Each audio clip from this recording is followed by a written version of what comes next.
Welcome back, everyone. Marvel just released a first look at the new Secret Invasion series. There's a whole bunch of Easter eggs here we'll break down, and I'll explain who the characters are and how it's going to be different from the comic book Secret Invasion, and how this connects with the events of Spider-Man No Way Home and the Spider-Man Far From Home post-credit scene.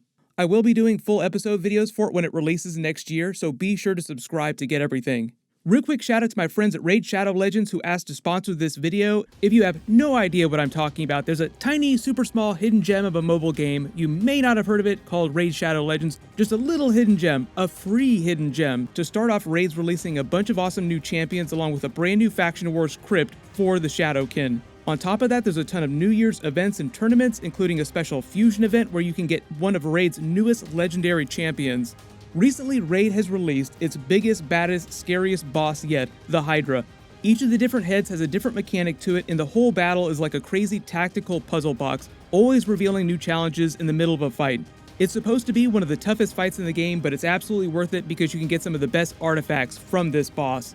This is the best time to get started in Raid, and if you use my link in the description below or scan the QR code right here that I'll put on screen in the video, should be right here, new players will get some free resources and a free mystery champion straight away to kickstart your game. All that free stuff they give you, you can find in your inbox in the upper right hand corner right here. So click that link to find out who you'll get. But in all these new Marvel previews that you probably saw versions of in your timelines at some point in the last day or two, you can see Nick Fury, Maria Hill, Talos, and Emilia Clarke's character, she's playing someone new from the comics that I'll explain in a second, all coming together in Russia. Now they're filming this in the UK, but they're making it look like Russia. I'll explain why in a second. So when they're running around on the streets here, this is meant to be Russia. Like you look at all the street signs, the license plates, all the signs, it's all in Russian. I know there are all these pictures of Spider-Man running around in a costume in the advanced suit on the set while this is going on, but this is not Tom Holland. This is just a regular cosplayer, just a normal person who went full YOLO and ran around on the sets until security escorted him off. But it does make for some really funny Spider-Man Skrull theories. But it's meant to be the real Nick Fury this time. This is what he's going to look like at this point after the events of Spider-Man No Way Home. He's not wearing the eye patch anymore, and they're just showing you his bad eye, scars and everything. He has removed his eye patch in the past before. He showed us the bad eye all the way back in Captain America Winter Soldier. You need to keep both eyes open. So it's not the first time they've done this. It's just that his eye patch is such an iconic part of his costume going way back in the comics that it's kind of weird seeing him without it. But it gives him this more raw, angrier look. And he does look pissed off in all of this footage, as you would expect Nick Fury to be.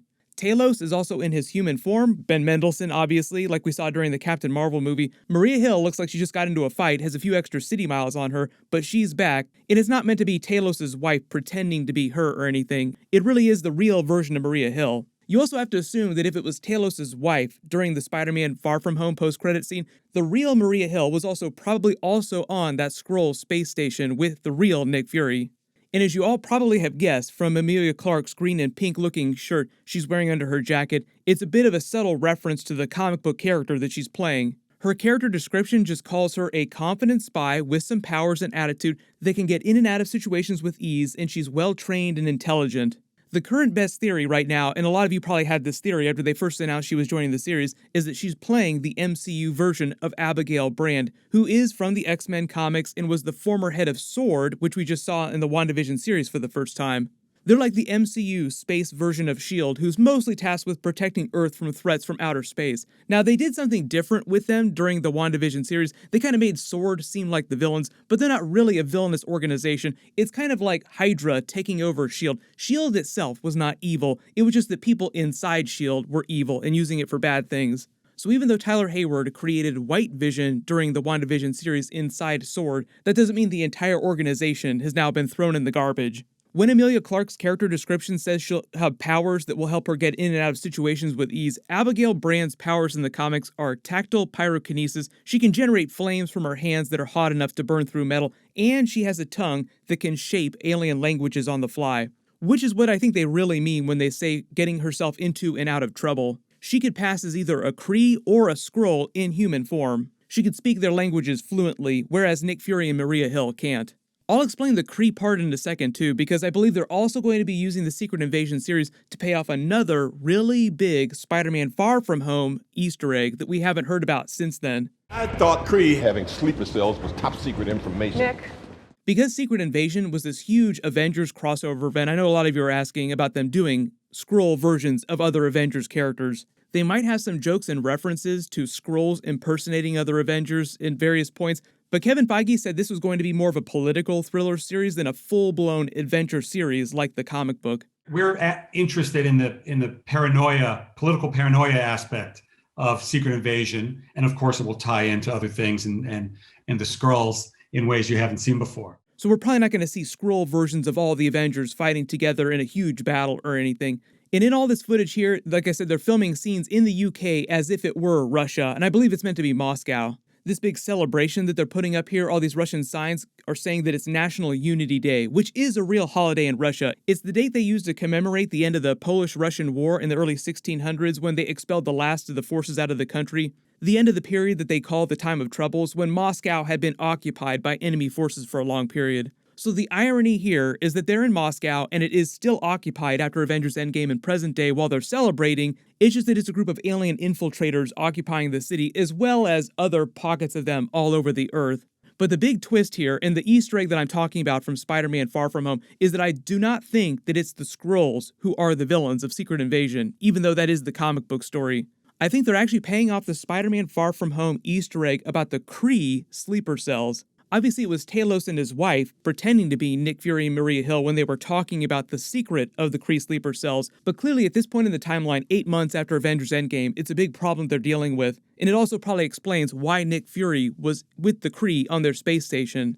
They used the entire Captain Marvel movie to say the MCU Skrulls weren't bad, it was the Kree who were bad. Nick Fury has been working with the Kree in outer space ever since the end of the Captain Marvel movie in the 90s. Like, the space station he's on here is huge. It would have taken years to build. The way they ended that first Captain Marvel movie made it sound like the Kree would come back for their revenge, like a Star Wars Empire Strikes Back situation. We'll get you in the future. It sounds like part of that plan involves all these Kree sleeper cells. The Secret Invasion series is supposed to be released right before the Captain Marvel 2 movie, The Marvels, and help set it up. So during the episodes, they'll probably try to root out all these Kree sleeper cells and like the bigger villains, and that'll spin up to the full-blown Kree invasion plot during the Captain Marvel 2 movie. Or they'll have some way of paying that off during the movie. That's also why we got Monica Rambeau's Spectrum in WandaVision last year, and we'll get Ms. Marvel Kamala Khan later this summer, also to help set them up for the Marvels movie. I haven't heard anything about Emilia Clarke coming back in the Marvels, but just like fellow Game of Thrones alum Jon Snow, Kit Harington's Black Knight character is crossing over in the Blade movie after the Eternals movie and other movies like Avengers 5. So I think the idea is that they're setting up Emilia Clarke's character to show up in future movies as well, but I don't expect them to have any kind of Jon Snow and Daenerys reunion anytime soon in any of the big upcoming Marvel projects. Like they did have a Jon Snow, Robb Stark reunion in the Eternals movie. Next time I see you, you'll be all in black. It was always my color. And so he did. The next time Robb Stark saw Jon Snow, he was the Black Knight.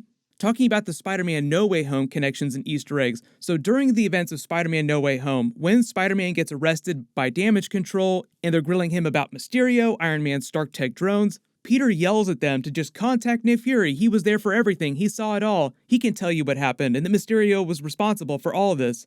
But in this scene here, the Damage Control agent says Nick Fury's been off planet since the end of Avengers Endgame, basically. Peter did not know. He's like, wait, what? What are you talking about? He's been off planet? Who was the person I was talking to that entire time? He still does not know that it was Talos pretending to be Nick Fury. Side note too, because of the way Doctor Strange's spell works, because it basically erases everyone's memories on Earth of Peter Parker, I know a lot of you are asking, does that mean if Nick Fury is on his space station, Nick Fury still remembers Peter Parker? I do not think that they're going to address that at all during Secret Invasion. There might be some Spider-Man references, but I don't think that they're going to get into the idea of whether or not the spell affected him. The way the writers of Spider-Man No Way Home explained that big twist is that they just kind of left it for future movies to explore. So when they do Spider-Man 4, they'll just leave it to whoever winds up writing that movie to explain how powerful the spell is and who gets affected and who is not affected. So that just means that you're free to theory craft about the way the spell works. If you have any other questions about what's going on with this or the other Marvel Disney Plus series, let me know in the comments. Next up is going to be the Marvel Moon Knight episodes. I will be doing full episode videos for that. Click here to watch my full trailer breakdown for that. It's going to be awesome. And click here for my Eternals deleted scene with Kit Harington's Black Knight character. Thank you so much for watching. Everyone stay safe, and I'll see you guys in the next one.